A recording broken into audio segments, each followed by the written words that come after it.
health emergency. The virus is spreading faster than anticipated. Lockdowns are now mandatory in 15 countries. साल 2020 दुनिया एक virus के सामने घुटनों पर आ गई। लोगों ने कहा ऐसा दोबारा कभी नहीं होगा। फिर आया साल 2026 जब इंटरनेट पर हर एक पुराना ट्वीट वायरल होने लगा। उस ट्वीट में सिर्फ 2 लाइंस लिखी थी, 2023 कोरोना एंडेड, 2026 हंता वायरस। और सबसे अजीब बात, ऑस्ट्रेलिया की एक लैब से कुछ साल पहले हंता वायरस सैंपल्स मिसिंग रिपोर्ट हुए थे। क्या ये सिर्फ कोइंसिडेंस है या ह्यूमैनिटी एक और इनविजिबल आर्मी के ट्रेलर को इग्नोर कर रही है? नमस्कार दोस्तों, मेरा नाम है गौरव और आज हम बात करने वाले हैं हंता वायरस के बारे में। कोविड के बाद दुनिया बदल चुकी थी, मास्क उतर चुके थे, एयरपोर्ट फिर भरने लगे, लोग नॉर्मल लाइफ में लौट रहे थे। लेकिन हिस्ट्री का एक स्ट्रेंज पैटर्न होता है, जब इंसान खुद को सेफ समझने लगता है तब नेचर कोई नया कार्ड टेबल पर रख देता है। साल 2026 में सडनली एक नाम हेडलाइंस में आया है अभी, हंता वायरस इन्फेक्शन। एक ऐसा वायरस जो मोस्टली चूहों से फैलता है, एक ऐसा वायरस जिसका डेथ रेट कुछ केसेस में कोविड से भी ज्यादा डेंजरस हो सकता है।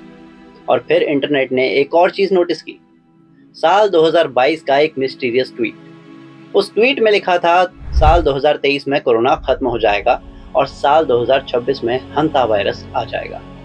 बस इसके अलावा कोई एक्सप्लेनेशन नहीं, कोई कंटेक्स्ट नहीं। और अब जब हंता वायरस की न्यूज़ सामने आ रही है तो लोग उस अकाउंट को टाइम ट्रैवलर कहने लगे हैं। लेकिन असली ट्विस्ट अभी बाकी है।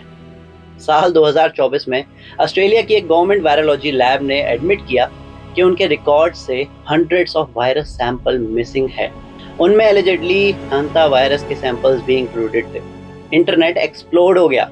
क्या कोविड के बाद फिर से लैब लीक? क्या ये सब पहले से प्लान था? क्या ह्यूमैनिटी को वार्निंग दी जा रही थी? और फिर कॉन्स्पिरेसी थ्योरीज का ब्लैक होल खुल गया। कुछ लोगों ने कहा कोविड भी एक्सीडेंटल लीक था और अब हंता वायरस नेक्स्ट फेज है।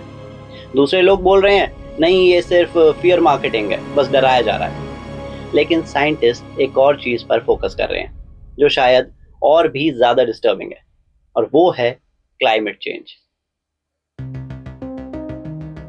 रिसर्च के अकॉर्डिंग अनयूजुअल रेनफॉल और चेंजिंग टेम्परेचर चूहों की पॉपुलेशंस को एक्सप्लोड कर सकते हैं। ज्यादा बारिश होगी तो ज्यादा प्लांट्स उगेंगे, ज्यादा फूड होगा और ज्यादा इन्फेक्टेड चूहे होंगे, और फिर ह्यूमन से क्लोज कांटेक्ट। यानी हो सकता है कि फ्यूचर पेंडेमिक किसी सीक्रेट लैब से नहीं बल्कि नेचर के साइलेंटली चेंजिंग बैलेंस से आ जाए। और ये सारे थॉट ही टेरिफाइंग है, क्योंकि अगर कोविड एक वार्निंग थी तो हंता वायरस एक रिमाइंडर हो सकता है कि ह्यूमैनिटी टेक्नोलॉजी में कितनी भी एडवांस्ड हो जाए, एक माइक्रोस्कोपिक ऑर्गेनिज्म पूरी सिविलाइजेशन को पॉज पर ला सकता है।